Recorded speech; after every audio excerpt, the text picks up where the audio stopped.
Could it be that the most iconic woman in history was just a pawn in an epic game of propaganda, manipulated by the very empire that ultimately led to her downfall? We all know the name and the legend of the seductress who brought generals to their knees and enchanted emperors. But underneath all that Roman myth and Hollywood sparkle lies a way more fascinating truth. It's the tale of a clever strategist, a language expert, and a scholar who fought hard to protect her kingdom from the unstoppable tide of history. Tonight, we step past the Roman statues and into the vibrant, incense-filled halls of the Ptolemaic court to meet the real queen of the Nile. But before we open the doors to the palace, I'd love to welcome you into our circle of history lovers. See if you enjoy these journeys. Please consider subscribing. And I am genuinely curious, where in the world are you drifting off from tonight? And what time is showing on your clock? It is always a comfort to know we are all sharing this quiet moment together, spanning so many time zones. Now, please, adjust your pillows, let your shoulders drop, and let the modern world fade away. Welcome to Sleeping Scribe, where calming history stories help you unwind and gently fall asleep. Tonight, we journey back over 2,000 years to a city of marble and gold, where a young princess is about to inherit a crumbling empire. Our story begins not with a crown, but with a library. To understand the woman who would become the last pharaoh, we must first look at the city that shaped her. Born in early 69 BC, Cleopatra was a child of Alexandria. This was not the ancient sandy Egypt of the pyramids, though those monuments stood silent and eternal to the south. This was a city of the Mediterranean, a dazzling metropolis of white limestone and Greek columns, positioned where the Nile Delta kissed the sea. It was a city of light. She was born into the Ptolemaic dynasty, a family of Greek descent that traced its lineage back to the generals of Alexander the Great. For nearly 300 years, her ancestors had ruled Egypt from this glittering capital. They were Macedonian kings and queens living in a land of ancient gods, isolated in their royal quarter, speaking Greek and looking towards Athens rather than Thebes. But Cleopatra was different. Her father was Ptolemy XII, a man known to history as Ulitz, or the flute player. He was a controversial figure, often seen as weak and beholden to the growing power of Rome across the sea. Yet, in his court, the young princess found access to the greatest accumulation of human knowledge the world had ever seen. Imagine the smell of old papyrus and cedar oil filling the air of the great lecture halls. This was the center of the intellectual world, part of the legendary library of Alexandria complex. While other princesses might have focused solely on courtly graces, Cleopatra immersed herself in the scrolls of the ancients. She walked the colonnaded halls where Archimedes had once pondered mathematics and where Eratosthenes had calculated the circumference of the earth. The sound of Greek debates echoed off the polished limestone walls, and the young Cleopatra listened. She studied philosophy, learning to dissect arguments and understand the nature of power. She studied rhetoric, mastering the art of persuasion that would one day disarm the most powerful men in Rome. She studied astronomy, learning to read the stars that guided the ships into the great harbor, their paths illuminated by the sweeping beacon of the Pharaoh's lighthouse. But her most remarkable talent was her voice. Historical records tell us they remained Greek rulers in an Egyptian land. Cleopatra broke this tradition. She was the first of her dynasty to learn the Egyptian language. It was a profound political statement. When she spoke, she did not need an interpreter to connect with her subjects. And she did not stop there. Her mind was a sponge for languages. It is said she spoke at least 7, perhaps as many as 9 languages, fluently. She could converse with the Ethiopians, the Troglodytes, the Hebrews, the Arabs, the Syrians, the Medes, and the Parthians. Picture her late at night, the taste of sweet figs and diluted wine on her tongue, poring over grammar scrolls. Feel the rough texture of the papyrus under her fingertips as she muttered strange new sounds, perfecting her accent until she could speak to a visiting diplomat or a desert merchant in their own mother tongue. This was not just a parlor trick. It was the training of a statesman. She learned early that the world was a dangerous place. In 58 BC, when she was just a girl, she witnessed the volatility of power. The Alexandrian mob, angry at the economic troubles and her father's subservience to Rome, rose up. She watched as her father was expelled from the city, forced to flee to Rome to beg for support. In his absence, her older sister, Bernice IV, seized the throne. It was a brutal lesson in realpolitik. For 3 years, Cleopatra watched from the shadows, or perhaps from exile, observing the precarious nature of rule. She saw her sister usurped the crown, only to be executed when their father returned with Roman backing. She learned the harsh reality of client kingship.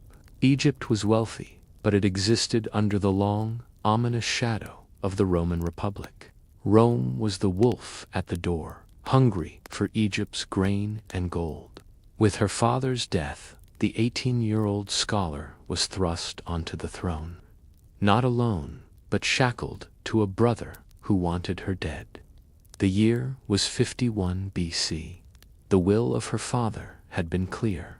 Cleopatra was to rule jointly with her younger brother Ptolemy XIII, who was only 10 years old. Following the chaotic and often disturbing customs of the Ptolemaic dynasty, they were married in a purely ceremonial union. But there was no love lost between the siblings, and certainly no sharing of power. Cleopatra had tasted authority, and she had no intention of letting a child, or the manipulative advisors behind him, dictate the fate of her kingdom. She moved quickly to assert her dominance. In those early days, if you held a silver drachma minted in Alexandria, you would see her face alone stamped into the metal, the strong profile of a queen with no mention of her brother. She signed official documents solely in her name, but the court was a nest of vipers. Her brother was surrounded by a trio of powerful guardians who saw the young, independent queen as a threat to their own influence. There was Pothinus, the eunuch, who served as regent and stirred the boy against his sister. There was Achillas, the general of the army. And there was Theodotus, the tutor, who whispered poison in the young king's ear. Tensions rose like the heat of the midday sun. The Gabiniani, a group of Roman mercenaries left behind by a previous general, threw their support behind the boy king. They were rough, hardened men who preferred a weak ruler they could control. By the year 48 BC, the situation had become untenable. A coup was orchestrated. The walls of the palace, once her sanctuary, began to feel like a prison. Cleopatra was forced to flee. She left the marble halls of Alexandria for the harsh, unforgiving expanse of the East. She traveled to Syria, but she did not go to hide. She went to prepare for war. Imagine the transition. She traded silk cushions for the rough canvas of a military tent. The stinging sand of the Syrian desert whipped against the tent flaps, a constant reminder of her exile. During the day, the heat of the sun reflected off the dunes, distorting the horizon into a shimmering mirage of heat and dust. She was no longer just a scholar or a queen in name. She was a warlord. She used her family's wealth and her own diplomatic skills to hire an army of mercenaries. The metallic clash of armor rang out during training drills, replacing the philosophical debates of the Musaean. She watched her men train, calculating the cost of every spear and shield. The cold, lonely nights were spent plotting return maps by candlelight, tracing the routes back to the delta. Outside, the sound of distant jackals crying in the wilderness underscored her isolation. She was 21 years old, camped on the edge of her own kingdom, ready to fight her own brother for her birthright. While she gathered her strength in the desert, the geopolitical landscape shifted beneath her feet. The Roman civil war had spilled over into Egypt. Pompey the Great, the legendary Roman general who had once been her father's patron, had been defeated by Julius Caesar in Greece. Desperate and on the run, Pompey sailed to Egypt, hoping the children of the king he had helped would offer him refuge. He arrived off the coast of Pelusium, where the armies of Cleopatra and Ptolemy were facing each other. But instead of sanctuary, he found treachery. The advisors of Ptolemy XIII, hoping to curry favor with the victorious Caesar, invited Pompey ashore. As he stepped out of his boat, he was struck down and beheaded while his family watched from their ship. It was a horrific act, meant to buy safety, but it would bring only ruin. Days later, Julius Caesar arrived in Alexandria in pursuit of his rival. When he was presented with the head of Pompey, he did not cheer, he wept.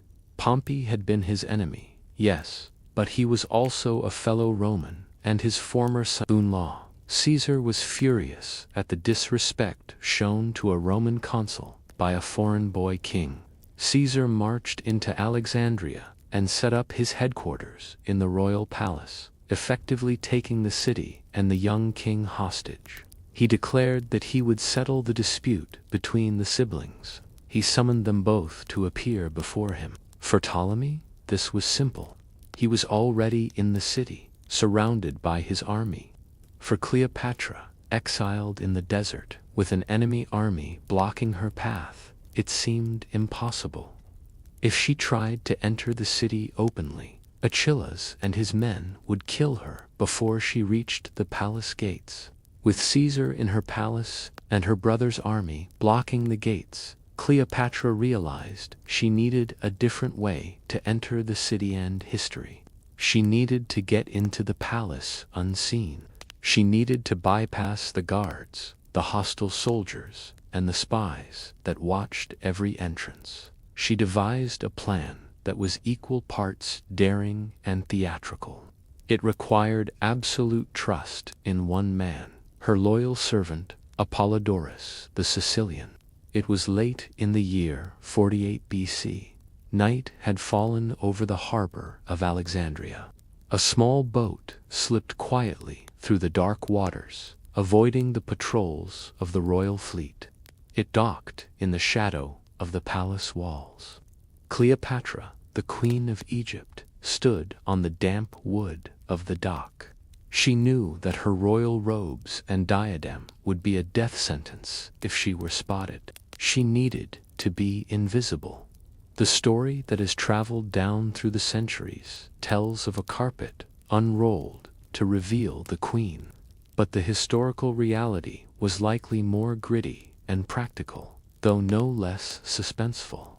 She climbed into a large laundry bag, or perhaps a bedroll used for bedding. It was a rough sack, made of coarse fabric, designed to hold linens, not monarchs.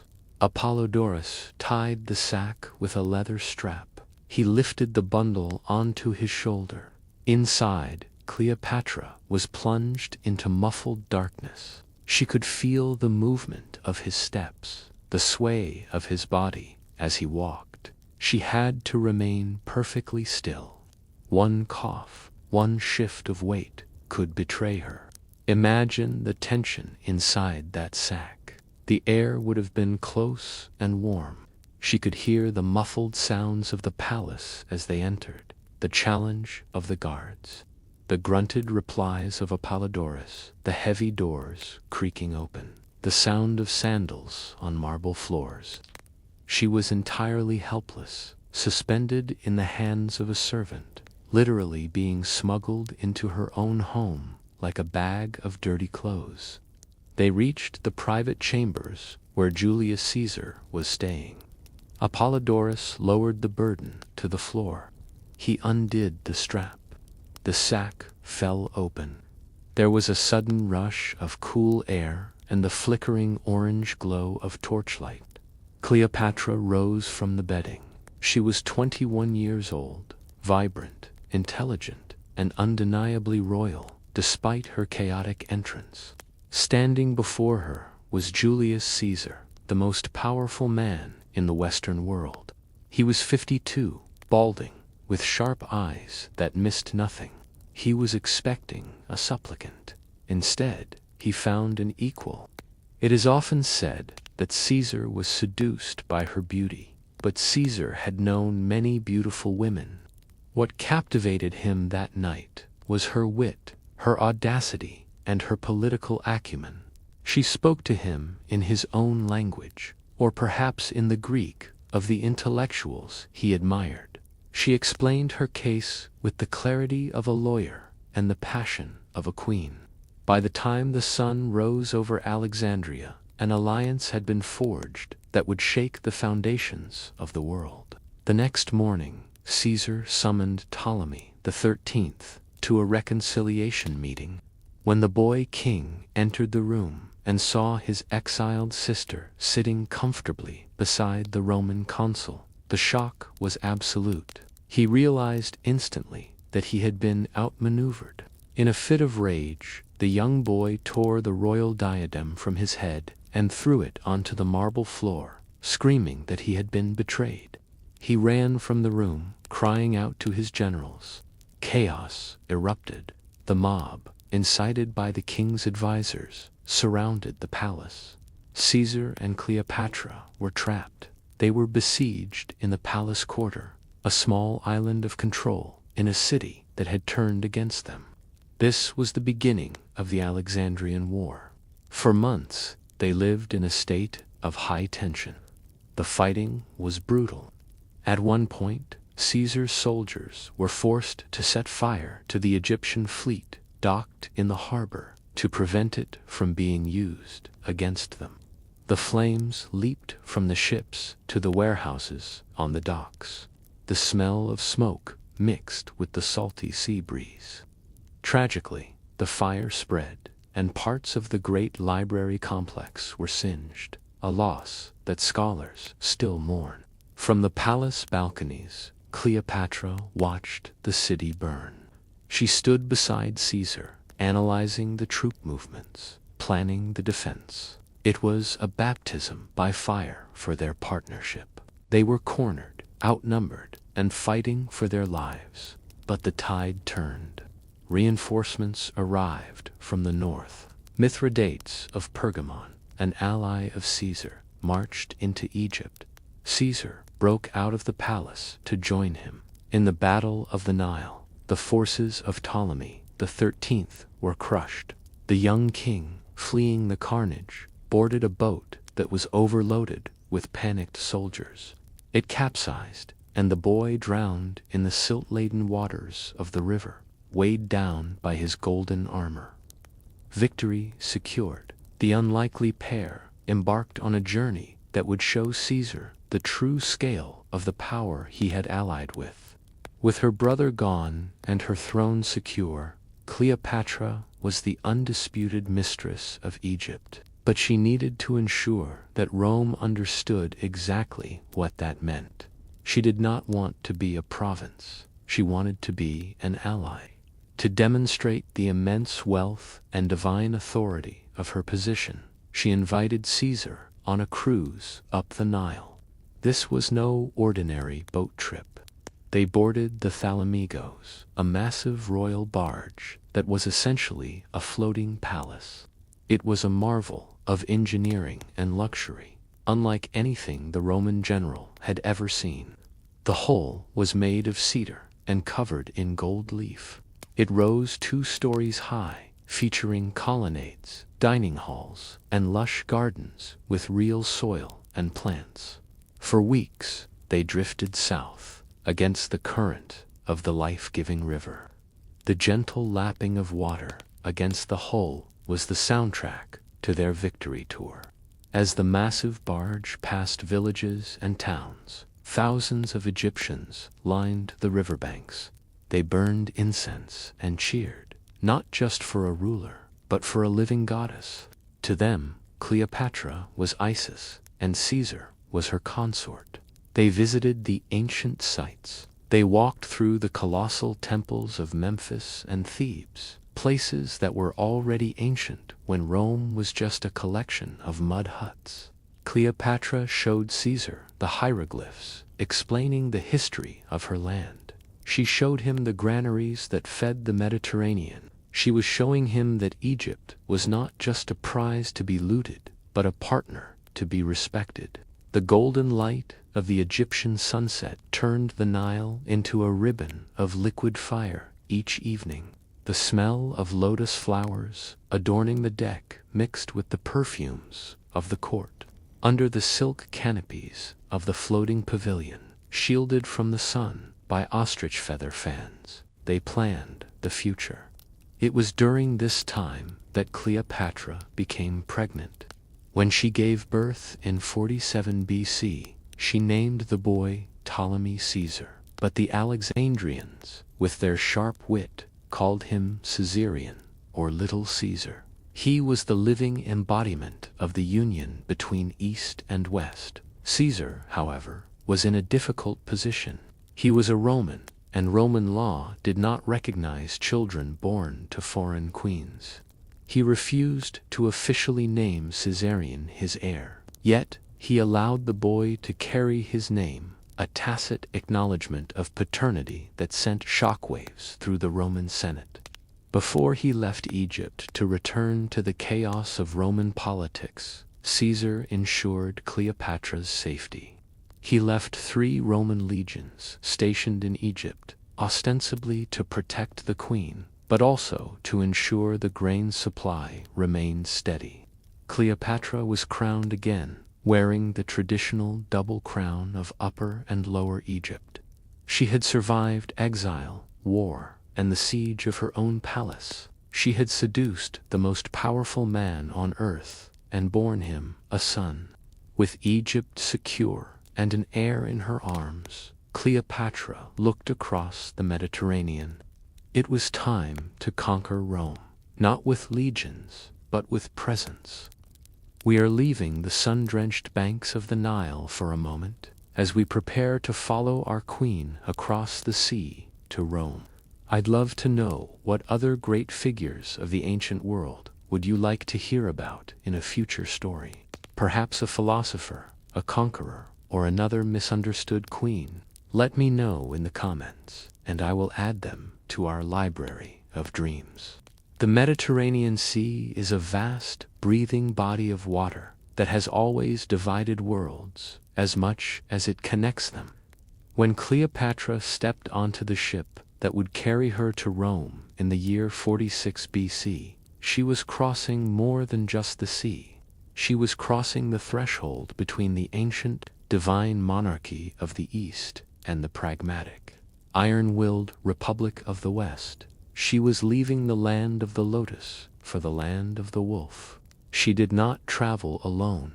The Queen of Egypt arrived with a retinue that looked less like a diplomatic mission and more like a royal migration. She brought her brother husband Ptolemy XIV, a necessary political prop. She brought her infant son, Caesarion, the living proof of her alliance with Caesar. And she brought hundreds of servants, slaves, and courtiers, all dressed in the shimmering silks of Alexandria. They did not stay in the crowded, noisy heart of the city. Julius Caesar installed them in his own private villa, the Horti Caesaris. It was located just across the Tiber River, slightly removed from the dust and chaos of the Forum. Imagine the contrast. Outside the villa walls lay Rome, a city of brick and ambitious men, teeming with over 1 million people, smelling of wood smoke and unwashed bodies. Inside the walls, Cleopatra created a sanctuary of Egyptian luxury.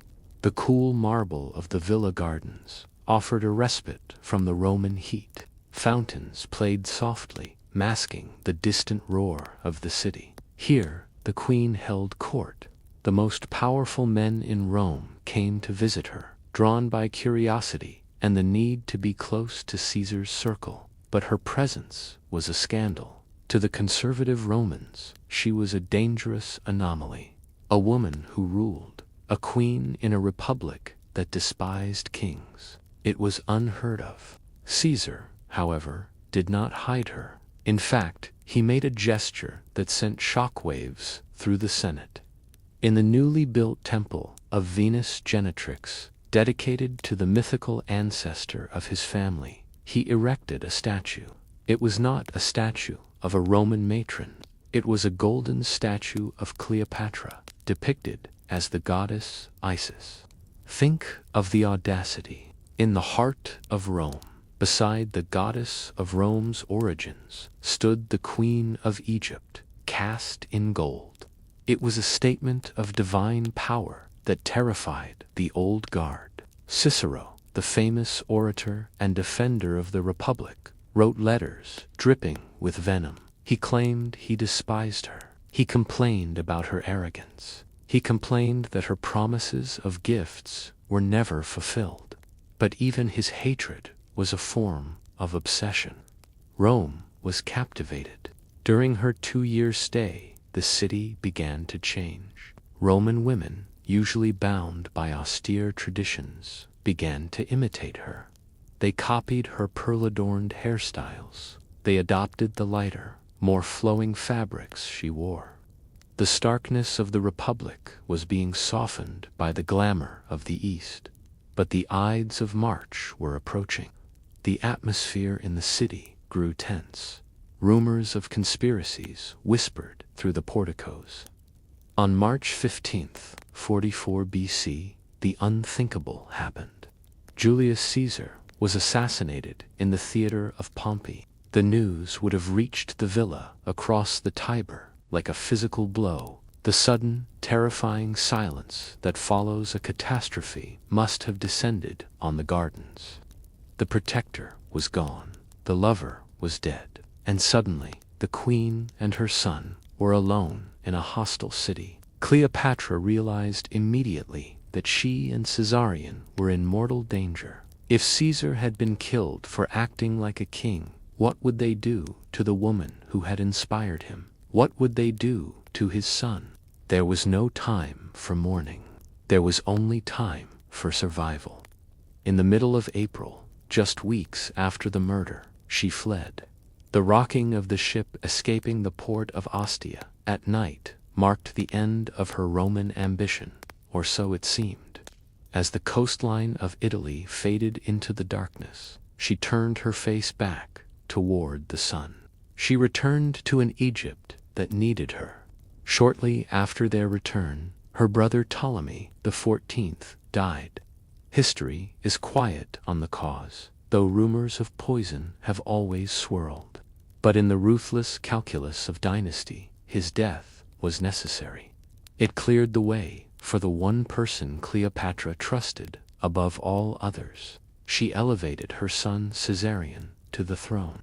He was now Ptolemy XV, the co-ruler of Egypt, a child king with the blood of Caesar and the blood of the pharaohs. For 3 years, she watched from Alexandria as Rome tore itself apart again. The assassins of Caesar were hunted down. A new power structure emerged, led by Caesar's great-nephew, Octavian, and his loyal general, Mark Antony. When the dust settled, Mark Antony emerged as the master of the East, and then the summons came.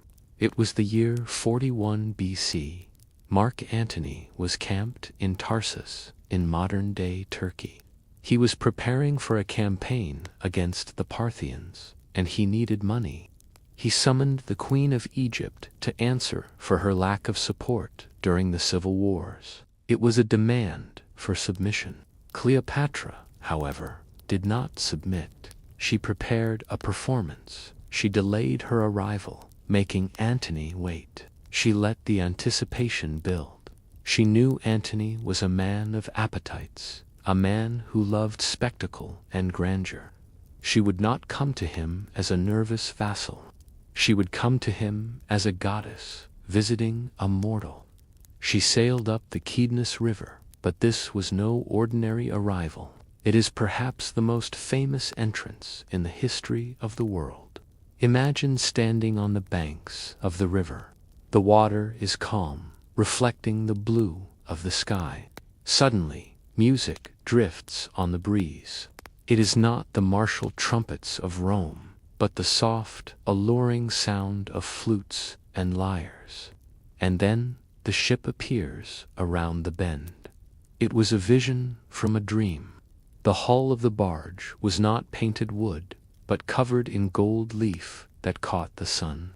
The sails were not white canvas, but rich Tyrian purple, a dye so expensive it was usually reserved for the robes of emperors. And the oars were plated in silver. The rhythmic splash of silver oars hitting the water kept time with the music. As the barge drew closer, the sensory experience intensified. Clouds of incense, burning in hidden censers, wafted from the deck. The scent of cinnamon, frankincense, and myrrh drifted to the shore, enveloping the watching crowds in a fragrant mist.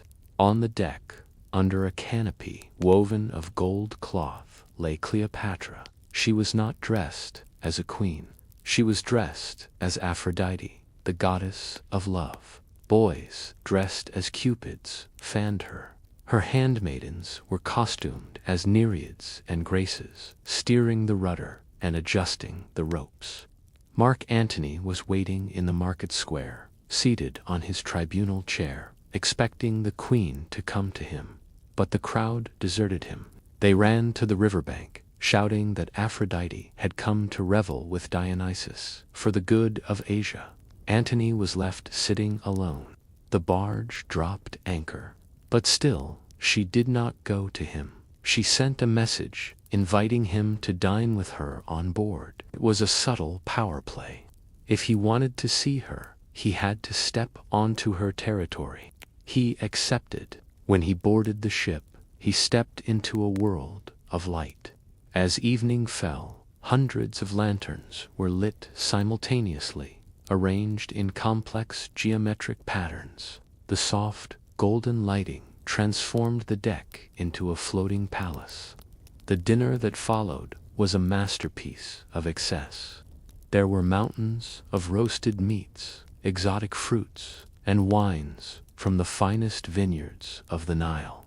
Antony, a soldier used to the rough life of the camp, was dazzled. He tried to impress her with his own jokes and rough charm, but he found himself outmatched. She was elegant where he was clumsy. She was witty where he was loud. But she laughed at his jokes. She adapted herself to him instantly. By the time the night ended, the political interrogation he had planned was forgotten. The alliance and the romance had begun. Antony was captivated. He followed her back to Alexandria, abandoning his duties and his army. For the winter of 41 to 40 BC, the couple disappeared into a world of their own making. They formed a society. They called it the Ammomobians, or the Society of Inimitable Livers. The members were a small, exclusive circle of friends and courtiers. Their only rule was to live life to the absolute fullest. Every day was a contest to see who could provide the most lavish entertainment. It was a time of legendary excess. Tales of their exploits were whispered in markets from Syria to Spain. There is the famous story of the pearl.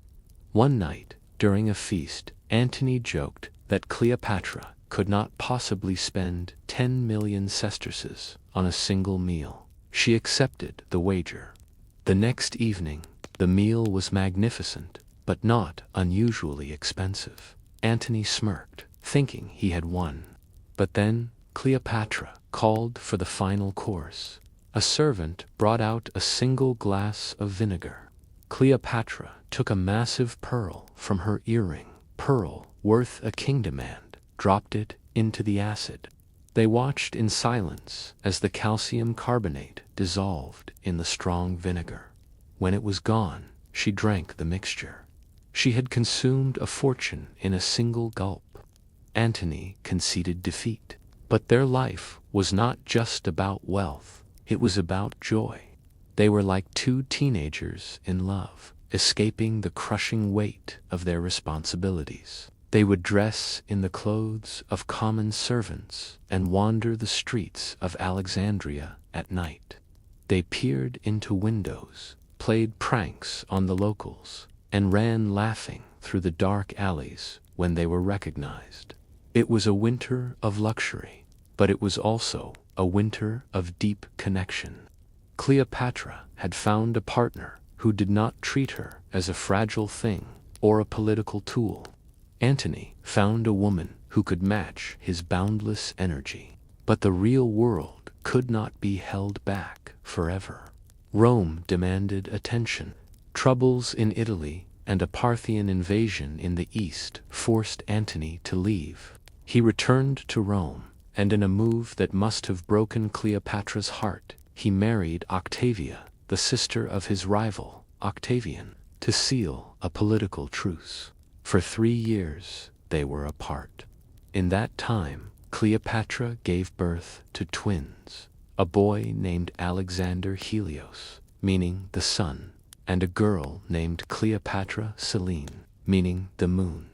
She raised them alone, governing her kingdom, building her fleet, and waiting. She knew the truce in Rome would not last. She knew Antony would return, and he did. He could not stay away. The marriage to Octavia was a cold political arrangement. His heart remained in Alexandria. In 37 BC, he returned to the east. He summoned Cleopatra to meet him in Antioch. When they reunited, they did not waste time. Antony formally acknowledged the twins as his children. Later, they would have a third child, Ptolemy. The partnership was now fully restored. It was a marriage of love, yes, but also of strategic necessity.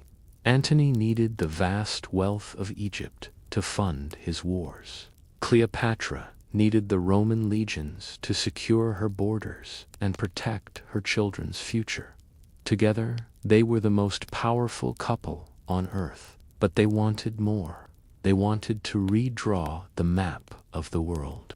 This ambition reached its zenith in the year 34 BC. The event is known to history as the Donations of Alexandria. It was a ceremony designed to stun the world, a piece of political theater that makes modern coronations look modest by comparison. The setting was the great gymnasium of Alexandria. A massive silver platform had been erected for the occasion. On it stood 2 colossal golden thrones. One was for Antony, and one was for Cleopatra. Below them were smaller thrones for their children. Imagine the scene. The roar of the Alexandrian crowd was deafening. A mix of Greeks, Egyptians, Jews, and visitors from across the known world. The air was thick with the smell of incense burning in massive braziers, the smoke curling up toward the blue sky. Vivid banners snapped in the wind, displaying the emblems of Egypt and the personal sigils of the couple. Cleopatra ascended the platform. She was not wearing Greek robes this day. She was dressed in the sacred regalia of the new Isis. She wore a robe of multicolored linen, woven with threads of gold. On her head was the triple crown, featuring the sun disk and cow horns of the goddess, flanked by tall plumes. She held the crook and flail, symbols of pharaonic power. She was a living divinity. Antony sat beside her, dressed as Dionysus. Together, they began to give away the world. In a loud voice, heralds proclaimed the new order. Cleopatra was declared the Queen of Kings. Her son, Caesarion, the child of Julius Caesar, was proclaimed the King of Kings. This was a direct, calculated insult to Octavian in Rome. It was a statement that the true heir of Caesar sat on a throne in Egypt, not in the Senate house of Rome. Then they turned to the children of Antony. The 6-year-old Alexander Helios was dressed in the garb of a Median king with a tiara and a turban. He was given rule over Armenia, Media, and Parthia territories that lay to the east, some of which had not even been conquered yet. His twin sister, Cleopatra Selene, was given rule over Crete and Cyrene, lands that controlled the sea routes. The youngest, little Ptolemy Philadelphus, dressed in Macedonian boots and a purple cloak, was given Syria and Cilicia. It was a breathtaking redistribution of power.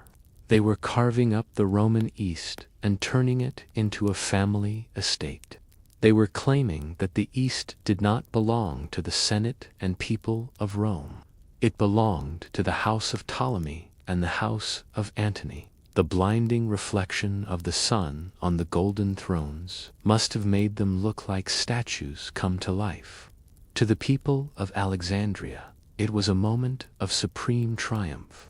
Their city was once again the capital of an empire. But across the sea, the news was received with horror. In Rome, Octavian used the donations of Alexandria as a weapon. He went to the Senate and painted a terrifying picture. He claimed that Antony had lost his mind. He claimed that a foreign queen had bewitched a Roman general and was planning to enslave the capital. He read Antony's will aloud, violating all sacred laws, to prove that Antony intended to be buried in Alexandria, not Rome. The propaganda machine roared to life. The opulence of the ceremony, the golden thrones, the foreign costumes, all of it was used to paint Cleopatra as a monster of excess. The donations of Alexandria were meant to be a display of strength, a solidification of their dynasty. Instead, they became the point of no return. Standing there in gold and silver, Cleopatra must have felt the world was finally hers. She had restored the glory of her ancestors. She had protected her children. She had the love of a powerful man. It makes me wonder, if you had to choose a moment in history to live in, would you choose the disciplined order of ancient Rome, or the luxurious intellectual freedom of Cleopatra's Alexandria? It's a choice between iron and gold. Hold that thought as we move toward the horizon. In Rome, this spectacle was seen not as a triumph, but as a declaration of war. The storm was gathering, the legions were marching, and the final act of the tragedy was about to begin. The golden age of Alexandria, with its feasting societies and silver oars, was a fragile thing. It relied on the balance of power between East and West, a balance that was tipping dangerously. In Rome, the patience of the Senate had run out.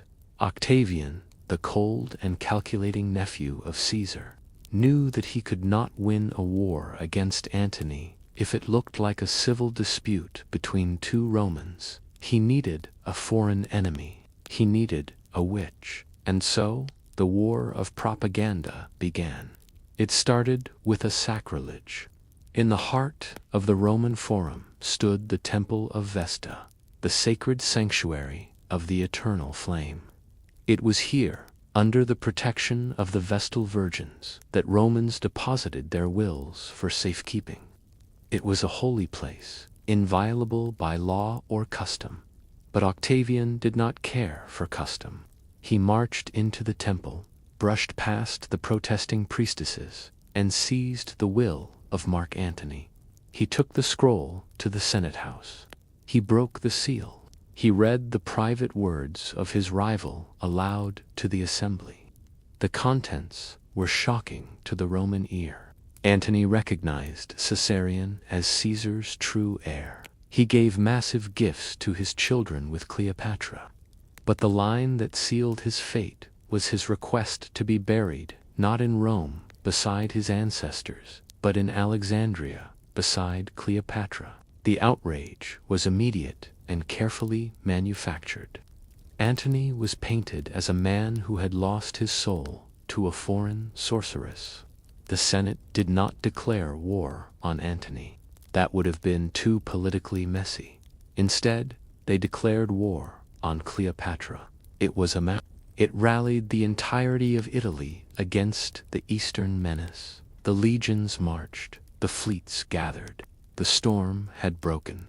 The climax came on the 2nd of September, in the year 31 BC. The location was Actium, a promontory on the western coast of Greece. The waters of the Ionian Sea were choppy, whipped up by a wind that smelled of coming rain. Imagine the scale of it. Hundreds of ships bobbed on the gray swell. On one side, the lighter, more maneuverable Liburnians of Octavian's Admiral Agrippa. On the other, the massive, floating fortresses of the Egyptian and Antonian fleet. These were heavy ships, reinforced with bronze and iron, carrying towers filled with archers. Cleopatra herself commanded a squadron of 60 ships. Her flagship, the Antonias, carried the royal treasury. The battle began with the deafening sound of rams smashing into timber. Oars snapped like dry twigs. The shouts of men, the twang of bowstrings, and the screaming of metal on wood filled the air. For hours, the battle raged without a clear victor. The sea turned red with blood and debris. Then, something happened that historians still debate. The wind shifted. A gap opened in the center of Octavian's line. Cleopatra, seeing the stalemate and perhaps fearing entrapment, made a split-second decision. She gave the signal. Her 60 ships raised their purple sails. They caught the wind and surged through the gap, leaving the battle behind. She was fleeing. She was saving her fleet and her treasure. Antony, watching from his flagship, saw her purple sails billowing away toward the open sea. At that moment, the general in him died. The lover took over. He did the unthinkable. He abandoned his men. He abandoned his fleet, which was still fighting for him. He jumped into a smaller, faster ship and chased after her. The silence on the deck as they sailed away from the burning fleet must have been crushing. Antony sat in the prow of the ship, his head in his hands, staring into the dark water. He refused to speak to her. He refused to look at her. The salty spray of the sea tasted of defeat. Behind them, the Roman Republic ended in the smoke of burning ships. Ahead of them lay Egypt and the end of the world. They returned to Alexandria, not to rule, but to wait. The city was still beautiful. The Pharaoh's lighthouse still swept its beam across the harbor. The library still held the wisdom of the ages, but the energy had changed. The Society of Inimitable Livers was disbanded. In its place, they formed a new group with a chilling name, the Companions in Death. The members were the same, the loyal friends, the courtiers, but the feasting had a desperate edge to it. They swore to die together. The mood in the palace shifted from hedonism to a strange, melancholy acceptance. It was a long, slow farewell to life. During this year of waiting, Cleopatra engaged in a macabre scientific pursuit. She began to study death. She did not want a violent end. She wanted a release. She brought in doctors and toxicologists. In the cool, echoing dungeons of the palace, She tested various poisons on condemned prisoners.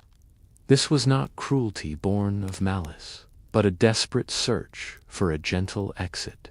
She watched as men died from hemlock, convulsing in pain.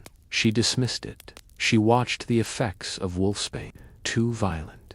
Finally, she observed the effects of the venom of the asp, the Egyptian cobra. The bite was small. The effect was not agony, but a heavy, overwhelming lethargy. The victim simply grew tired. Their eyelids drooped. They sank into a sleep from which they did not wake. Cleopatra noted this. The cobra, the symbol of royalty that sat on the brow of every pharaoh, would be her deliverer. While she studied poisons, she also prepared her monument. Near the temple of Isis, she was building a mausoleum. It was a fortress of stone, 2 stories high.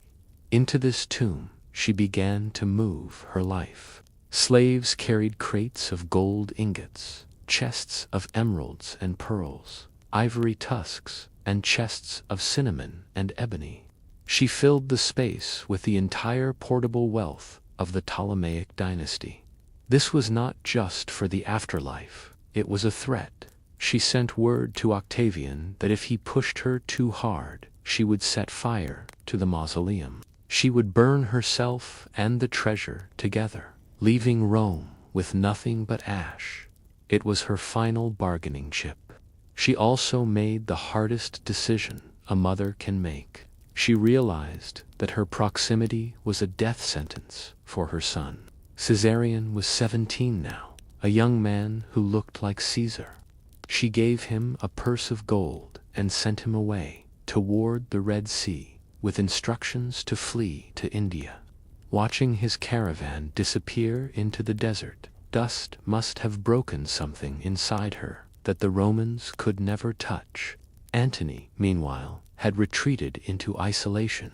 He built a small hermitage on the edge of the harbor. He wore dark robes and stared at the sea, waiting for the sails of Octavian. The depression that hung over him was as heavy as the stone of the pyramids. The year turned. It was now 30 BC. The respite was over. Octavian's army approached Alexandria from 2 sides. The city prepared for a siege, but there was no heart left in the defense. The end did not come with a bang, but with a whisper of betrayal. On the 1st of August, Antony led his cavalry out of the city gates to face the legions. He watched from a hill as his fleet sailed out of the harbor to engage the Roman ships. But there was no battle. As the fleets met, the Egyptian oarsmen raised their oars in salute. The Roman ships returned the salute. The fleets merged. The cavalry, seeing this, defected instantly. Antony was left alone on the hill. He had been betrayed by his men, by his luck, and by the gods. He rode back to the city, shouting that Cleopatra had betrayed him. In the chaos, a messenger brought news to Antony. It was a lie, likely born of confusion, or perhaps a desperate attempt by Cleopatra to calm his rage. The message said that Cleopatra was dead, that she had killed herself in the mausoleum. For Antony, the world stopped. If she was gone, there was no reason to fight, no reason to breathe. He unbuckled his armor. He looked at his servant Eros and commanded him to kill him. Eros drew his sword, but instead of striking Antony, he stabbed himself. Antony, shamed by his servant's courage, took his own sword. He plunged it into his stomach. But the blow was messy. It was not immediately fatal. He collapsed on the couch, bleeding, begging the servants to finish him off. They ran from the room in terror. While he lay there, writhing in pain, a second messenger arrived. Cleopatra was not dead. She was locked in the mausoleum and wanted him to come to her. The scene that followed is one of the most tragic in history. Antony was carried on a stretcher to the doors of the mausoleum. But Cleopatra, terrified of betrayal, refused to unlock the heavy stone gates. She went to the upper window. She and her 2 loyal handmaidens, Iris and Charmian, lowered ropes down to the stretcher. The women, who had never done manual labor in their lives, pulled with all their strength. Imagine the straining of the ropes, the heavy breathing of the women, the desperate grunts of the dying man. Cleopatra's hands were torn and bleeding as she hauled the heavy weight of her lover up the side of the building. They pulled him through the window. She laid him on her couch. The metallic smell of blood filled the small stone room. She tore her clothes to bind his wounds. She wiped the sweat from his face with her own hair, calling him her husband, her general. Antony, in his final moments, found peace. He told her not to grieve for his defeat, but to remember his triumphs. He died in her arms as the sun began to set over the city they had ruled together. But the silence was broken by the sound of boots. Octavian had entered the city. He sent his officer, Proculaus, to the mausoleum, while Proculaus distracted Cleopatra at the sealed door. Other soldiers used a ladder to climb into the window, the same window Antony had been hoisted through. Cleopatra heard the footsteps behind her. She turned and drew a small dagger from her belt, intending to stab herself. But Proculaus was too fast. He grabbed her wrist. He shook the weapon from her hand. He searched her robes for poison. She was a prisoner. The Queen of Kings was now a captive of Rome. They took her back to the palace. Octavian allowed her to bury Antony with full royal honors. She emerged from the funeral weary, feverish, and broken. Her spirit seemed to have died with him. She stopped eating. She wanted to fade away. But Octavian threatened her children. To save them, she ate. She regained her strength. Then came the final indignity. Octavian came to visit her. It was a tense, quiet meeting. She looked disheveled, her hair wild, her eyes dark with grief, but she was still Cleopatra. She spoke to him with dignity. She tried to justify her actions. Octavian listened coldly, offering vague promises of safety, but she saw through him. She saw the glint of the triumph in his eyes. She knew he planned to take her to Rome. She imagined the chains. She imagined the jeering crowds in the forum. She imagined walking behind his chariot like a trophy. She would not let that happen. On August 12, 30 BC, she made her decision. She requested permission to visit Antony's tomb one last time. When she returned to the palace, she asked for a bath. Imagine the warm water washing away the dust of the tomb and the grief of the last weeks. She was purified. She ordered a fine meal to be served her last feast. While she ate, a peasant arrived at the palace gates carrying a basket. The guards stopped him. They asked what was inside. The peasant pulled back the leaves to reveal large, ripe figs. He smiled and offered one to the guards. They laughed at his simplicity and waved him through. They did not see the dark, coiling shape hidden beneath the fruit. Cleopatra finished her meal. She wrote a letter to Octavian and sent it with a guard. Then she ordered everyone out of the room except for Iris and Charmian. She dressed in her royal regalia. She put on the robe of the goddess Isis. She placed the diadem on her head. She lay down on her golden couch, arranging her limbs with the grace of a statue. Octavian opened the letter. It contained a single request: to be buried next to Antony. He knew instantly what it meant. He sent men running to the palace. They burst through the doors, hoping to catch her in time, but they were too late. The room was silent. The air smelled of figs and perfumed oil. Cleopatra lay on the couch. She looked as though she were sleeping, but she was gone. The tiny, sharp prick on her arm was the only mark. The heavy, warm wave of drowsiness had overtaken her limbs, and she had drifted away beyond the reach of Rome. Iras lay dying at her feet. Charmian, weak and stumbling from the poison, was trying to adjust the diadem on the queen's head. One of the Roman soldiers, angry and confused, shouted at her, "Charmian, is this well done?" Charmian, with her last breath, straightened her back. "It is extremely well done," she whispered, "and befitting a descendant of so many kings." Then she, too, fell. And so the last pharaoh drifted into the history books, choosing her own time, her own terms, and her own eternity. The noise of the Roman legions, the shouting of the crowds, and the worries of the empire all faded into a profound silence. She was no longer a queen fighting for survival, but a legend at rest. As we leave the mausoleum and the drama of her life behind, let's take a deep breath. The story is told. The conflict is over. Now we can simply observe the world she left behind, free from the urgency of time. We have journeyed through the storms of history and the rise of a queen. We have seen the flash of swords and the turning of tides. We have witnessed the passions that shook the foundations of the ancient world. But now the waters have calmed. The ships are at anchor in the harbor, their sails furled and silent. The noise of the crowds has faded away into the distance. Now we simply walk through the city she called home.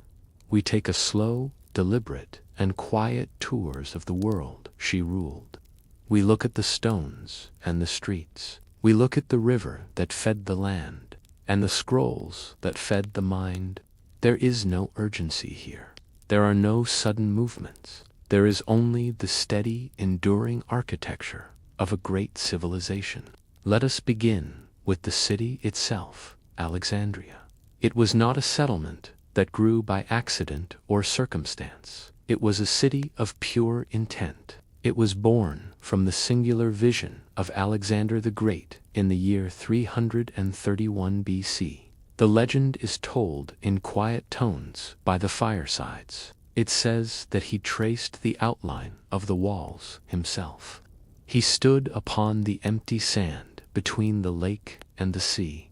He did not have chalk to mark the ground. He did not have paint, so he took handfuls of grain and let them slip through his fingers to draw the lines in the earth. The birds of the delta came down in a flock to eat the grain.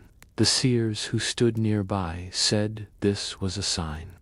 They said it meant the city would feed the world. And indeed, through the centuries, it did exactly that. The city was given form by the great architect Socrates. He was a man of logic and structure. He did not want a tangle of winding alleys or confused pathways. He wanted order. He designed a grid pattern known as the Hippodamian plan. It was a city of long, straight lines and perfect right angles. The streets ran faithfully from north to south and from east to west.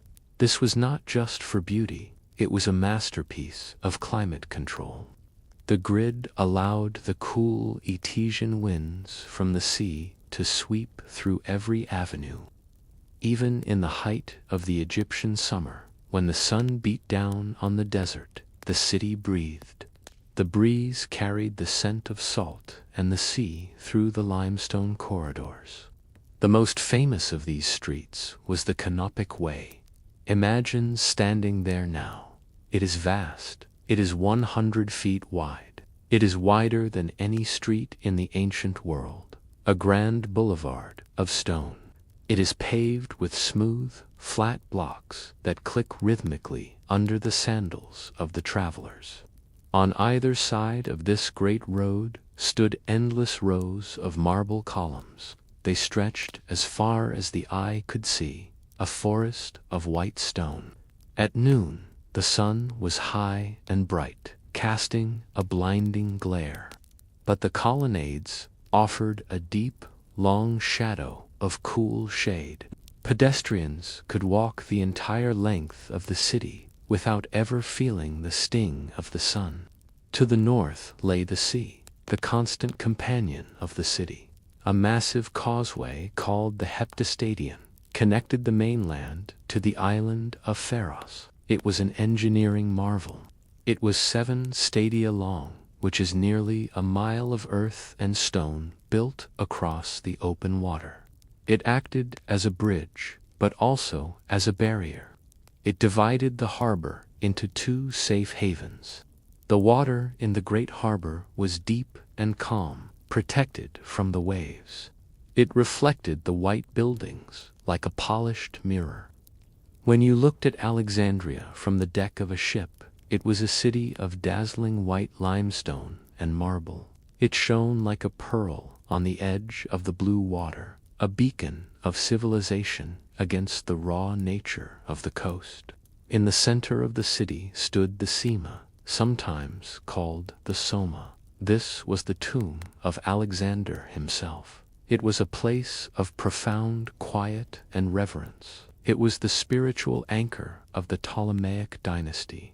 They say his coffin was originally gold, but later replaced with one made of crystal or perhaps clear glass. It allowed the people to see the face of the conqueror who slept forever. To stand there was to stand in the presence of a god. Nearby was the Caesarium. This was a temple complex begun by Cleopatra herself. It was a massive structure dedicated to the cult of the ruler. At its entrance stood 2 great needles of red granite. These obelisks pierced the blue sky, sharp and defiant. They were ancient even then, brought down the river from the old city of Heliopolis. They stood as silent sentinels at the gates, their shadows moving slowly across the pavement as the day wore on. But the city was not just what stood above the ground. It was also what lay beneath.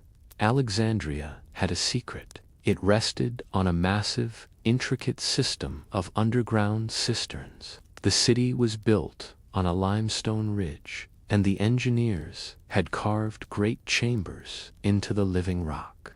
When the Nile flooded, fresh water was channeled through canals and into these dark, echoing caverns. It was stored there for the dry season. It was a city that effectively floated on water. Down in the cisterns, it was cool and damp. The water was black and still, a subterranean lake that mirrored the dark ceilings. It waited in the silence until it was needed, a hidden reservoir of life. The royal quarter was called the Bruchion. It occupied the northeast part of the city, overlooking the sea. This was a city within a city. It was a complex of palaces, museums, and gardens. It was walled off from the noise of the port and the bustle of the market. Here, the paths were lined with sycamore trees and statues of Greek and Egyptian style.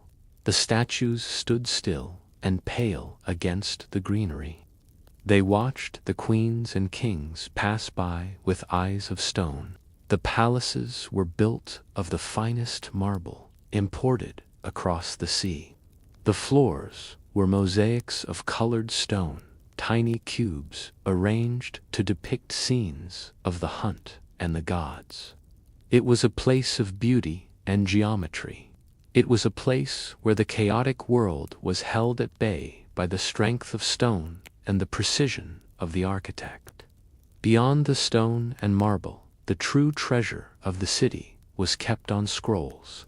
We move now from the bright sun of the streets into the quiet, hallowed shade of the museum. This was the house of the muses. It was the place of inspiration. It was a research institute, a university, and a shrine. It included the great library of Alexandria. The library was not just a room with books. It was the memory of the world. It was the collective brain of humanity. No one knows exactly how many scrolls rested on its cedar shelves. Some conservative estimates say 40,000, others say 400,000. Some even claim 700,000. It is a number so large it is hard to imagine. The scrolls were not books as we know them today. They were long rolls of papyrus, brittle and yellow. They were kept in wooden pigeonholes, or niches carved into the walls. Each niche was labeled with a small tag made of clay or wood. The atmosphere in the library was distinct. If you closed your eyes, you could smell it. It was the dry and dusty smell of thousands of papyrus rolls. It was the sharp scent of cedar wood oil, which was used to protect the paper from worms and insects. It was the smell of ink and reeds. It was the smell of time itself. Scholars from all over the known world came here to live. They did not just visit for a week, they stayed for a lifetime. The kings of Egypt provided them with food and lodging within the palace complex. They were given salaries so they did not have to work in the fields or the markets. They were freed from the burden of survival. Their only task was to think. Their only task was to read and to write. They walked the colonnaded halls in their long robes. You could hear the soft shuffling of their sandals on the stone floors. You could hear the quiet scratching of reed pens on parchment. You could hear the murmur of debate in the gardens. It was here that the poet and scholar Callimachus worked. He faced a mountain of scrolls with no order. He created something entirely new. He created the Pinaxi. This was the first library catalog in history. He organized the knowledge of the world by subject and by author. He made lists. He categorized tragedies, comedies, laws, and medicine. He brought order to the chaos of words. Without him, a scholar might search for a lifetime and never find the scroll he needed. He built a map for the mind. It was here that Eratosthenes sat and thought about the shape of the world. He did not have satellites or telescopes. He had only a stick and a shadow. He measured the angle of the sun at noon in Alexandria and compared it to the angle in the south. He used mathematics and pure logic, and within these quiet walls, surrounded by scrolls, he calculated the circumference of the earth. He was nearly correct. He did this with the power of his mind and the resources of the library. It was a triumph of intellect. The library was hungry for knowledge. It was aggressive in its collection. There was a law in Alexandria, a rule known as the ships of books. Any ship that entered the harbor had to declare any books it had on board. The officials would take the scrolls to the library. There, the expert scribes would make perfect copies on fresh papyrus. The library kept the originals. The ships were given the copies. Knowledge flowed into the city from every corner of the Mediterranean, but it never left. Euclid, the father of geometry, taught in these halls. Imagine a room filled with dust motes dancing in a beam of sunlight. Euclid stands before a group of students. He draws a perfect circle in the sand, on the floor, or on a wax tablet. He explains the nature of a line and a point. His voice is calm and steady. The truths he taught in that room are still true today. The triangles and the squares do not change. They are eternal. There was even a second library, an overflow collection. It was called the Daughter Library.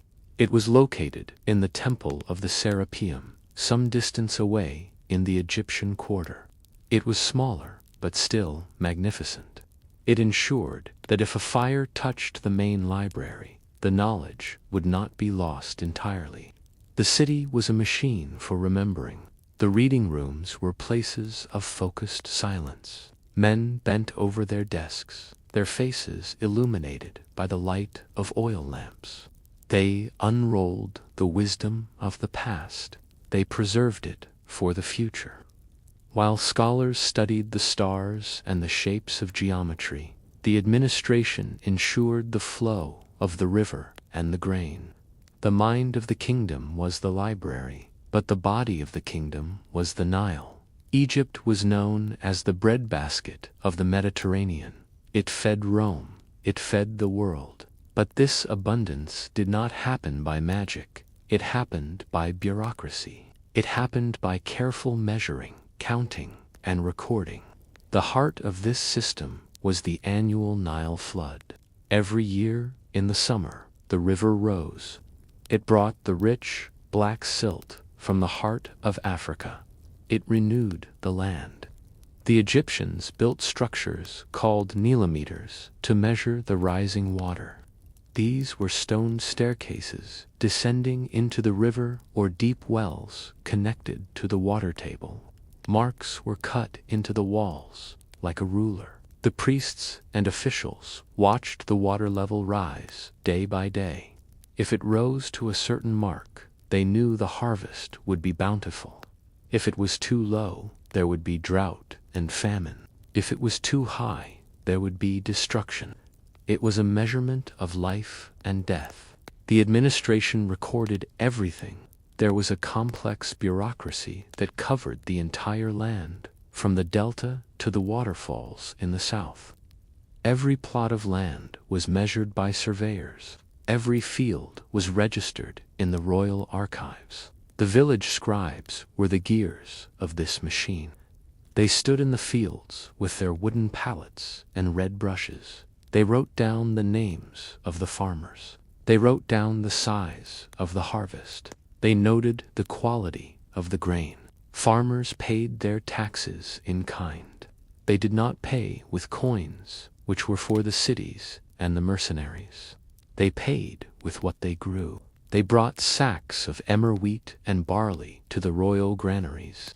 They brought jars of pressed olive oil. They brought bundles of flax and linen. The granaries were cool and dry, vast warehouses of mud brick. The sacks were stacked high in the shadows. The scribes counted every sack. They issued receipts. These receipts were often written on astraca. Astraca were simply broken shards of pottery. Papyrus was valuable, so for daily notes and receipts, they used the trash of the pottery kilns. Tens of thousands of these shards have been found in the sands. They are the receipts of history, recording the small transactions of daily life. The chief finance minister was called the dioiks. He sat in Alexandria and managed the wealth of the nation. He controlled the state monopolies. The Ptolemaic state was highly centralized. It controlled the production of oil. It controlled the weaving of textiles. It even controlled the brewing of beer. The breweries were massive operations. The beer was a staple of the Egyptian diet, thick and nutritious, almost like a gruel. The state ensured the quality and collected the profit from every jar. Papyrus was a major export, a state secret and a monopoly. It grew in the marshy lands of the delta. The tall green reeds swayed in the breeze, reaching twice the height of a man. The workers harvested the reeds in the mud. They peeled away the tough outer rind. They sliced the inner pith into thin, wet strips. They laid the strips in a grid pattern, one layer vertical, one layer horizontal. They pressed them together. The natural sap of the plant acted as a glue. They hammered the sheets until they were smooth. Then they dried them in the sun. This was the paper of the ancient world. It was rolled into bales and shipped across the sea to Athens and Rome. The language of this administration was Greek. It was the language of the rulers, the language of the library. But the people of the fields spoke Egyptian. The scribes had to navigate both worlds. They were the bridge between the palace and the plow. The record keeping was meticulous. It was repetitive. It was rhythmic. Imagine the sound of the water wheels. They were called sakya. The oxen walked in a slow, endless circle, blindfolded against the sun. The wooden gears creaked and groaned with a rhythmic thrum. The clay pots dipped into the canal, lifted the water, and poured it into the irrigation ditches. It was a sound that never stopped. It was the heartbeat of the countryside. The wheat fields stretched out like a golden ocean under the blue sky. The wind created waves in the grain. The smell was earthy and sweet. It was the smell of the Black Nile mud baking in the sun. This order on earth was mirrored by the complex harmony of the gods above. The world of Cleopatra was a world of syncretism. This is a word scholars use to describe the blending of beliefs. The Greeks brought their Olympian gods, and the Egyptians kept their ancient animal-headed deities. Over time, they did not fight, they merged. They flowed into one another, like the waters of the river meeting the sea. The Ptolemies promoted a god named Serapis. He was a hybrid god, engineered for unity. He was designed to bring the two peoples together. He combined the Egyptian god Osiris and the Apis bull with the Greek gods Zeus and Hades. He was a god of the underworld and a god of the sun.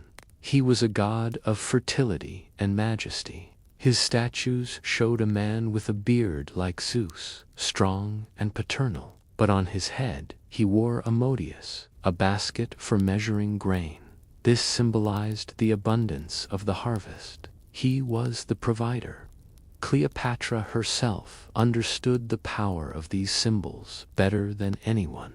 She identified herself as the new Isis. Isis was the great mother goddess of Egypt. She was the goddess of magic, of motherhood, and of mourning.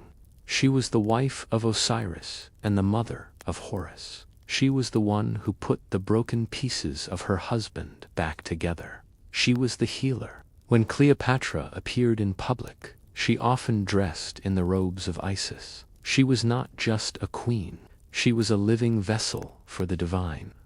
The temples were built in the traditional Egyptian style. They were vast complexes of stone, designed to last forever. They had tall pylons at the entrance, sloping walls that mimicked the cliffs of the Nile Valley. The walls were covered in carvings. The carvings depicted the pharaoh making offerings to the gods. In the temple of Dendera, far to the south, there is a relief of Cleopatra. She stands behind her son, Caesarion. They are making offerings to the gods. It is carved deep into the sandstone. It has lasted for 2,000 years, surviving the wind and the sand. The religion was filled with rituals and daily acts of devotion. Animal mummification was practiced extensively. Millions of animals were mummified as offerings to the gods. The ibis bird, with its long beak, was sacred to Thoth, the god of writing and wisdom. The cat was sacred to Bastet. Pilgrims would buy a mummified ibis in a clay pot and offer it at the temple. It was a prayer wrapped in linen. The daily life of the temple was strict and orderly. The priests shaved their heads and their bodies to remain pure. They washed in the sacred lakes 4 times a day. They wore only white linen robes. Wool was considered unclean because it came from a living animal. Every morning, before the sun rose, they opened the shrine of the god. They washed the statue with water and natron. They dressed it in fresh clothes. They offered food and drink. They burned incense. The smell of the temple was the smell of kifi. Kifi was a famous Egyptian incense, renowned throughout the ancient world. It was a complex mixture, a recipe guarded by the priests. It contained honey and wine and raisins. It contained myrrh and juniper and cinnamon. It contained pine, resin, and sweet rush. It was a heavy, sweet, and spicy scent. It hung in the air of the dark sanctuaries. It clung to the stone walls. The smoke curled up towards the ceiling, where painted stars twinkled in the darkness of the temple roof. The concept of Mat was central to everything. Mat was the cosmic order. It was truth, balance, and justice. It was the opposite of chaos. The job of the queen was to maintain Mat. She had to ensure that the sun rose, that the river flooded, and that the weak were protected. She had to ensure that justice was done. The festivals were part of this order. There were great processions on the Nile. The statues of the gods were placed on golden boats, known as barks. They were rowed up and down the river by priests. The people stood on the banks and cheered. The music of flutes and drums drifted across the water. It was a time of joy and connection between the earth and the sky. These images of gods and queens were immortalized in art that still survives today. We know about this world because of what was left behind. We have the legacy in stone and coin. The words of the historians may be biased, but the stones do not lie. The coins are the most direct link we have. They are small, cold pieces of silver and bronze. They are the only contemporary portraits of Cleopatra. When you hold one in your hand, you are seeing what her people saw. You are touching something that may have been touched by a soldier in her army or a merchant in her market. The portrait on the coin is not what Hollywood would expect. The coins show a woman with a strong, distinctive face. She has a prominent, hooked nose. She has a strong chin and a determined mouth. It is not the face of a classic beauty in the Greek style. It is the face of a ruler.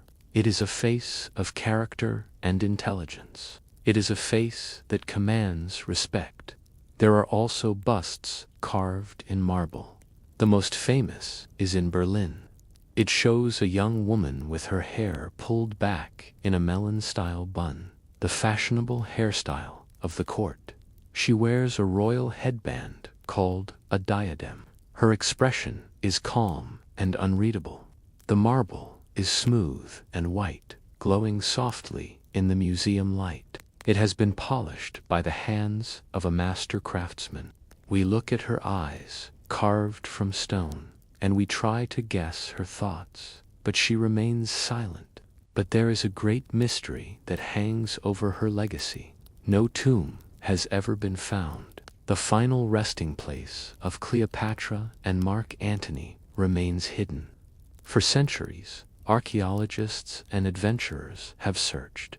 They have looked under the city streets. They have looked in the desert sands. It remains one of the great secrets of Egypt. Perhaps it is better that way. A mystery keeps the story alive. It allows us to wonder. Some have looked underwater.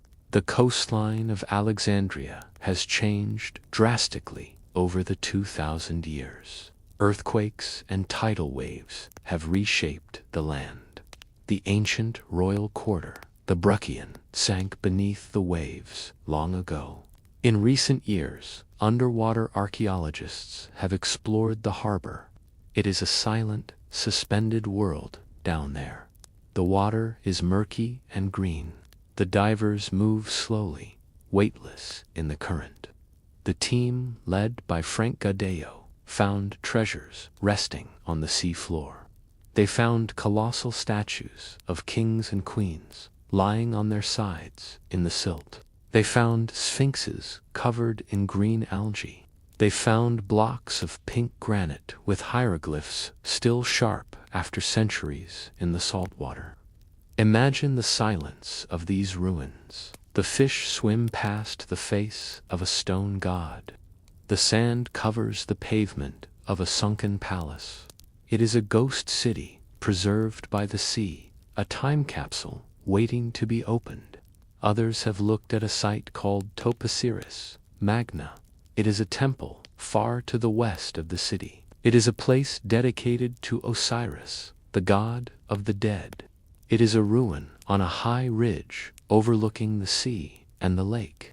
There are shafts that go deep into the earth, cut into the rock. Archaeologists have found coins with Cleopatra's face there. They have found mummies with gold tongues, but the tomb itself remains elusive. The sand holds its secrets tight. We also have traces of her administration, the paper trail of a queen. A single piece of papyrus was found that might contain her actual handwriting.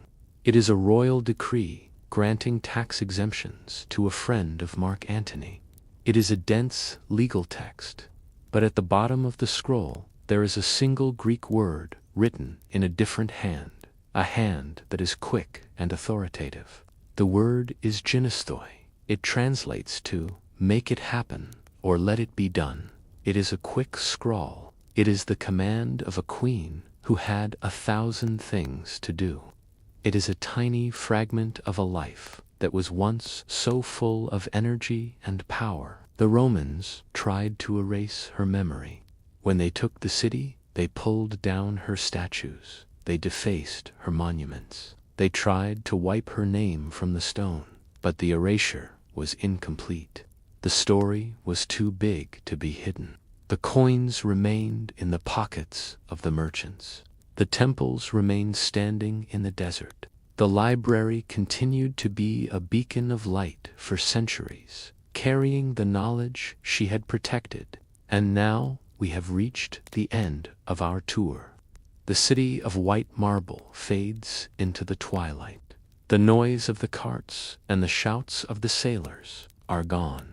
The library is closed, and the scrolls are resting in their pigeonholes, safe and dry. The lamps in the temple have burned low, casting long shadows on the walls.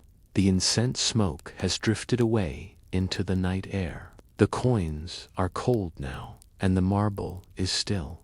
The scholars have packed away their scrolls, and the library is quiet. We have looked at the maps, the temples, and the stones. The facts are all accounted for, laid out in rows, like the harvest in a granary. Now we let the history fade into the background, leaving only the feeling of the place. We leave the city to its rest. We leave the queen to her mystery. The water of the harbor laps gently against the stones. The stars wheel overhead in the velvet sky. All is quiet. All is still. The time for stories is over. The heavy books of history are closed, and the scrolls are rolled tight and placed away in their cedar boxes. The names of kings and the dates of battles have faded into the mists of memory. We have traveled a great distance together, walking through the colonnades of time. But now the journey of the mind is complete. Now there is only the river. There is only the sensation of being carried, of drifting without effort, of existing in a moment that has no beginning and no end. We are here at the heart of the ancient world, but we are not here to learn. We are here to rest. We are here to let the gentle current take the weight of the day from our shoulders. Imagine yourself on a barge. It is not a vessel of war, nor a ship of state. It is a simple, elegant craft, built for leisure, built for the slow observation of the world. You are lying on a cushioned divan, sheltered by a linen canopy that flutters softly in the breeze. The wood of the boat is smooth and cool beneath your hand. The river is wide here, a vast expanse of living water that stretches out to embrace the land. Close your eyes for a moment and let the silence of the pre-dawn settle over you. The world begins in silence. It is a deep, resonant stillness that exists before the light returns. The air is cool, carrying the damp, earthen scent of the river mud and the faint, sweet fragrance of sleeping flowers. The sky above is a canvas of deep indigo, turning to a soft, charcoal gray at the edges. The mist hangs low over the water, a spectral blanket that softens every edge and muffles every sound. It hovers like a breath held in the air, clinging to the surface of the river, wrapping around the tall stalks of the reeds in delicate swirls of white. As we drift, the indigo of the sky begins to shift. It is a slow, imperceptible transformation. The darkness does not break, it dissolves. A faint violet light begins to bleed up from the eastern horizon, staining the bottom of the sky. It is the color of a bruised petal, soft and melancholy. This violet light touches the surface of the water, turning the black river into a mirror of dark purple glass. The mist begins to glow with an inner light, pearlescent and pale. Watch closely as the light strengthens. It turns from violet to a delicate dusty pink, like the interior of a conch shell. This is the awakening of the world. Along the banks, the palm trees stand in silhouette against the growing light. They are jagged shapes of black ink against the pastel sky. Their long, feathery fronds hang heavy with the night's dew. You can almost see the individual droplets of water collecting on the tips of the acacia leaves. Each drop is a perfect sphere, holding the reflection of the dawn within it. They swell, heavy and trembling, until they fall drip, drip, drip onto the sandy earth below. On the surface of the water, a miracle of nature is taking place. The blue lotus, the sacred flower of the Nile, is beginning to wake. All night, the flowers have remained closed, tight buds sinking slightly beneath the surface or floating firmly shut. But now, sensing the return of the sun, they begin to rise. The green sepals, like protective hands, slowly part. The deep blue petals, the color of the twilight sky, begin to unfurl. They open one by one, a slow-motion explosion of color. They reveal the golden center of the flower, a bright yellow heart that looks like a miniature sun. The air fills with their scent fragrance that is light, aquatic, and profoundly sweet. It is the perfume of the morning, rising from the water to greet the day. We drift closer to the bank, moving silently through the water. Here, the papyrus grows in thick, chaotic thickets. The triangular stalks are strong and green, shooting up from the mud like spears. Their heads are tufts of feathery filaments that catch the slightest movement of the air. As the morning breeze picks up, the papyrus beds begin to sing. It is a soft, rhythmic rustling, a dry, whispering sound of reed against reed. It is a soothing white noise, the voice of the riverbank that has whispered the same song for millennia. Among the reeds, the wildlife is stirring. An ibis bird wades in the shallows. It is a study in grace and patience. Its legs are long and spindly, lifting high with each step to avoid splashing. It moves like a ghost, its white feathers gleaming in the pale pink light. Its long, curved black beak scans the water, searching for the movement of fish or frogs. It pauses, standing perfectly still on one leg, becoming a statue in the mist. It waits, it watches. It is the embodiment of focus. Further out, barely visible through the thinning mist, a fisherman is at work. He stands on a small skiff made of bound reeds. The boat is simple, a bundle of dried plants tied together with rope, yet it is perfectly buoyant. It rides the surface of the water like a leaf. The fisherman balances effortlessly, his feet knowing the rhythm of the waves. He holds a casting net in his hands. With a fluid, practiced motion, he throws it. The net flies through the air, expanding into a perfect circle, a spider web against the sky. It hits the water with a soft, satisfying splash and sinks. The fisherman waits, his hand on the cord, feeling for the vibration of life. He is silent. The river is silent. There is only the work and the water and the dawn. And then the sun breaks the horizon. It is a sudden, glorious arrival.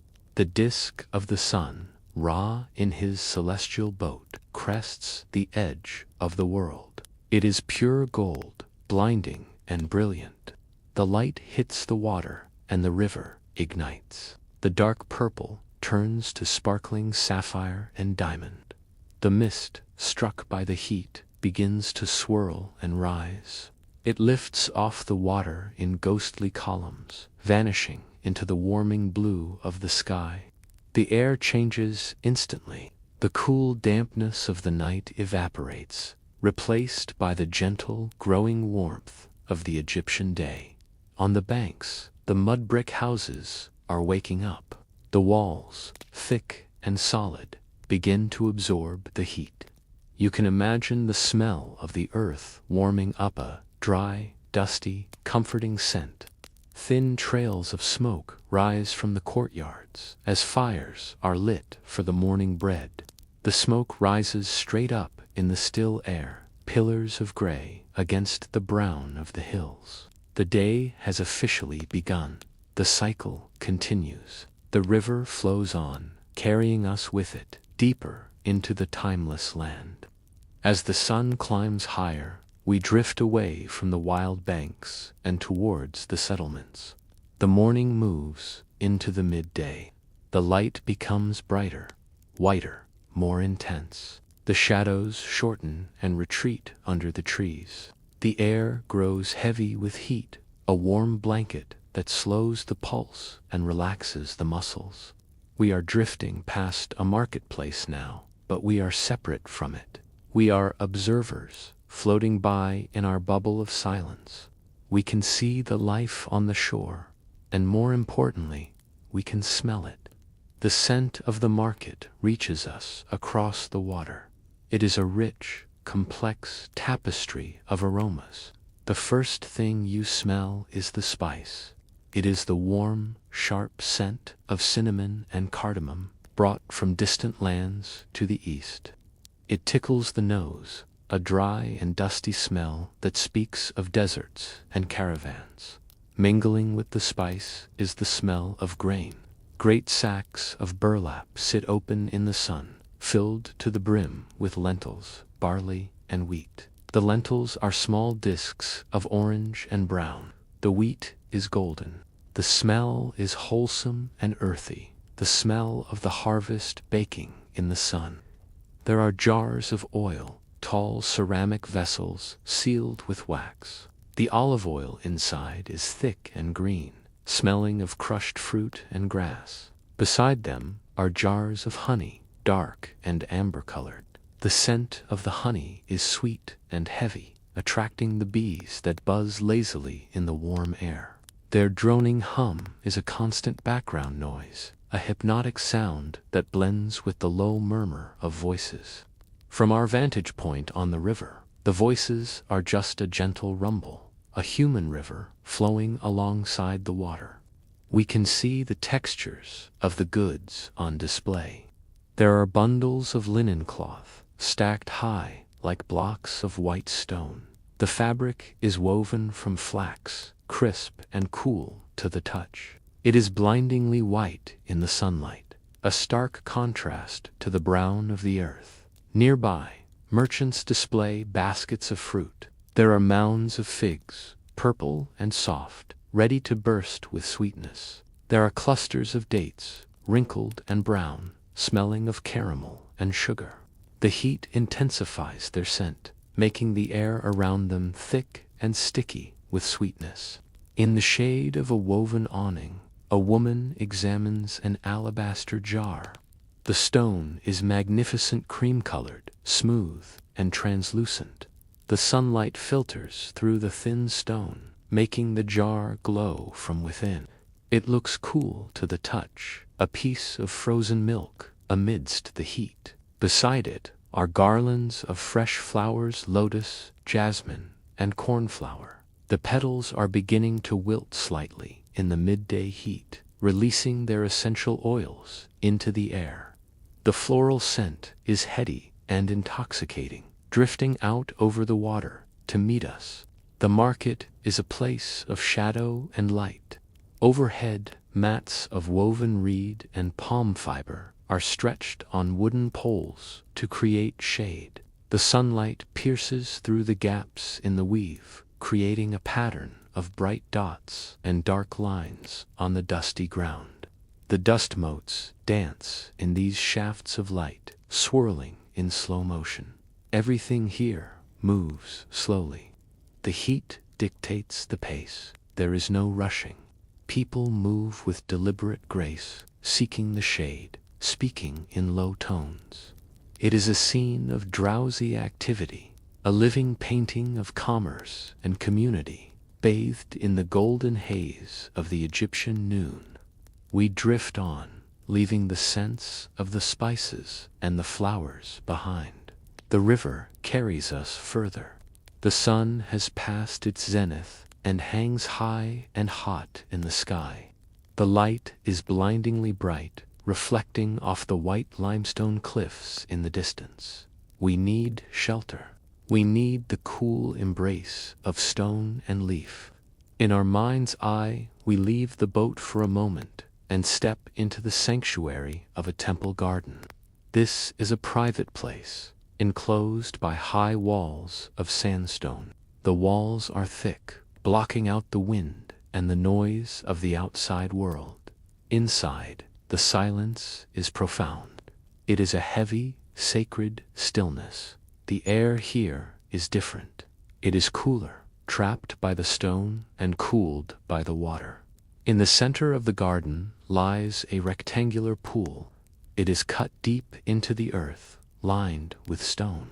The water is dark green and perfectly still. It does not ripple. It acts as a mirror, reflecting the blue sky and the green leaves above. Around the pool, great sycamore fig trees stand sentinel.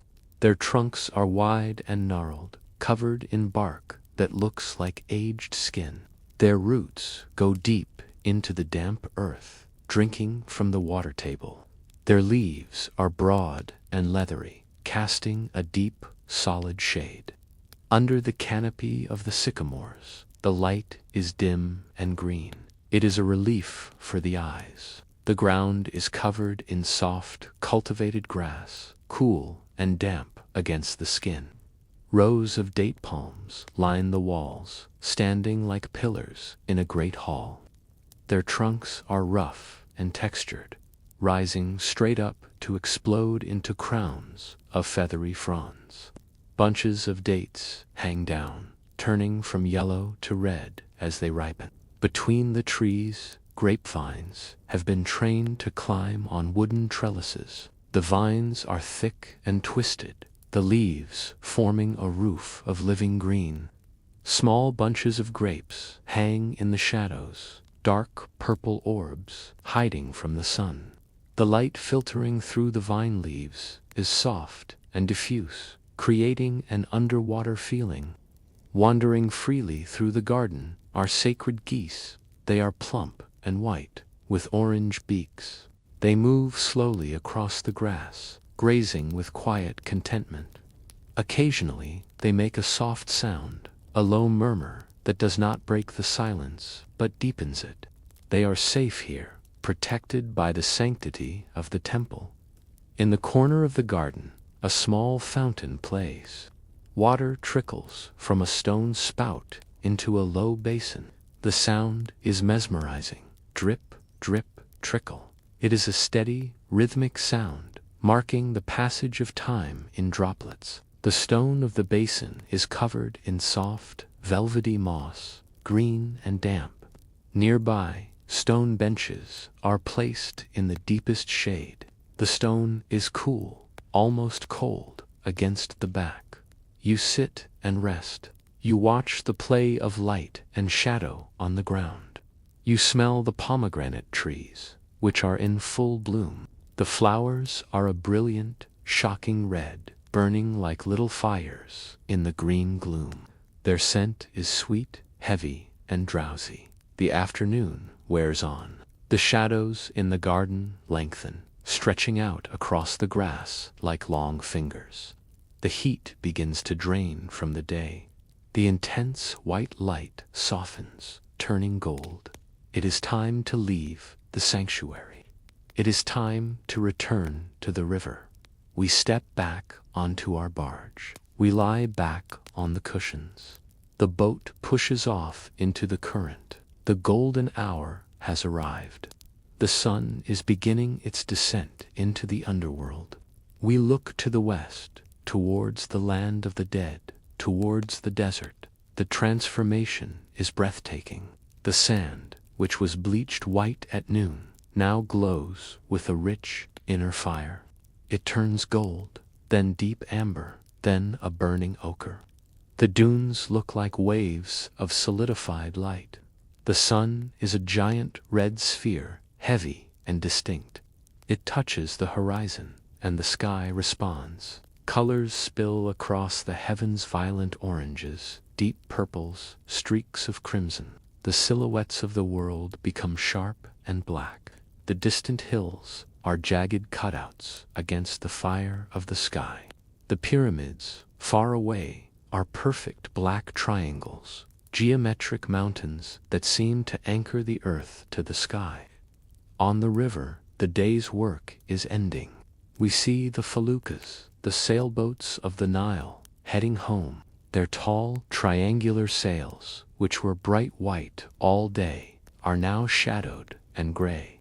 The sailors lower them, the cloth crumpling down in slow folds. The wind dies completely. This is the breathless moment of the evening. The air becomes still. The water of the Nile flattens out, losing its ripples.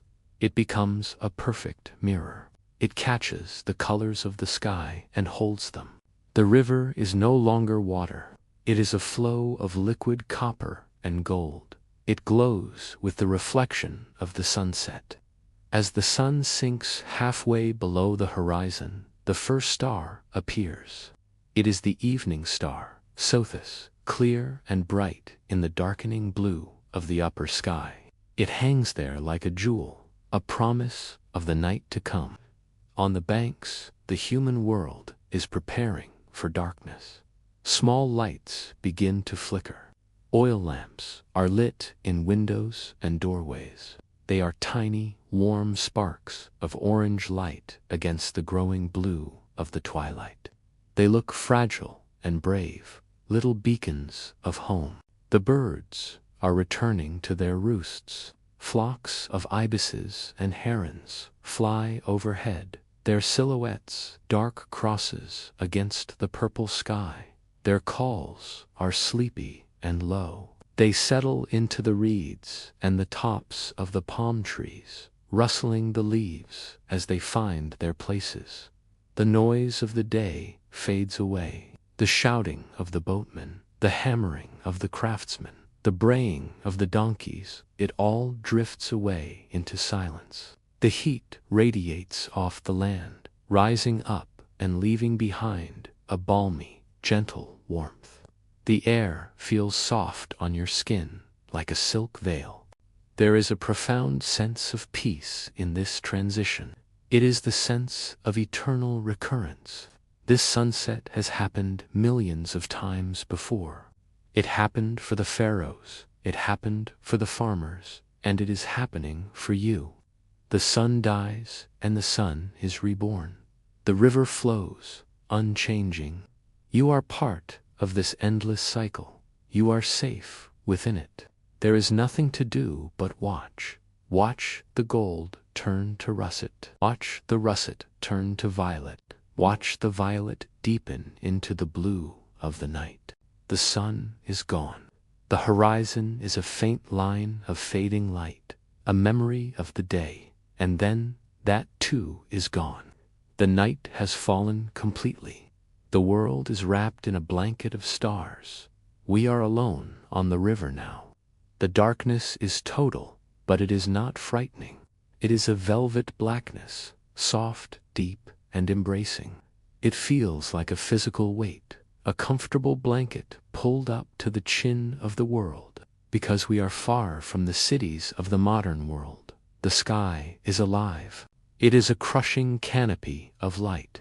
Millions of stars are visible, more than you have ever seen.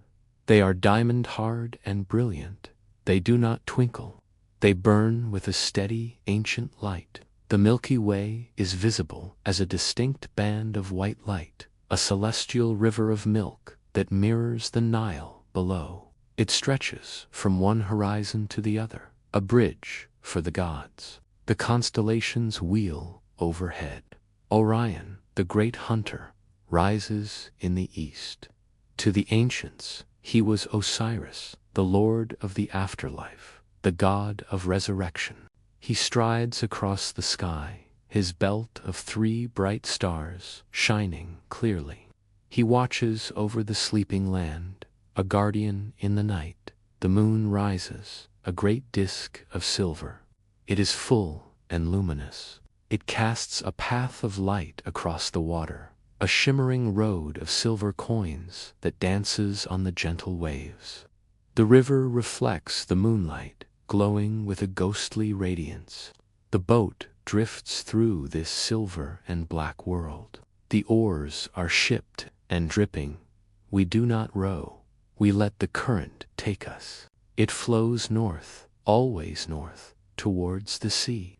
The movement is a gentle, hypnotic rocking. Rock and drift, rock and drift. It is the rhythm of the womb, the rhythm of a cradle.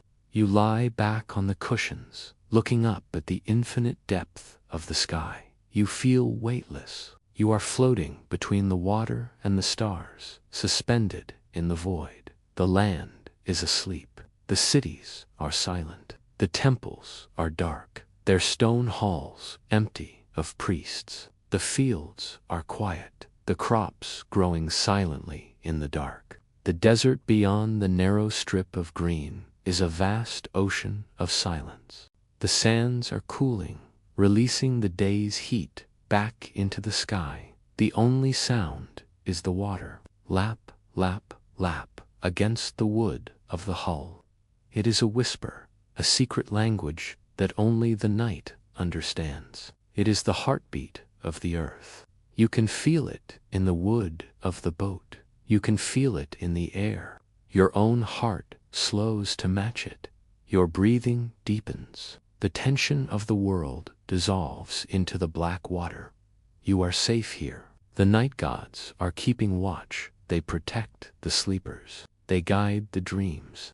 This is the dream state of the ancient world, where the boundary between the earth and the sky is thin, where the past and the present are one.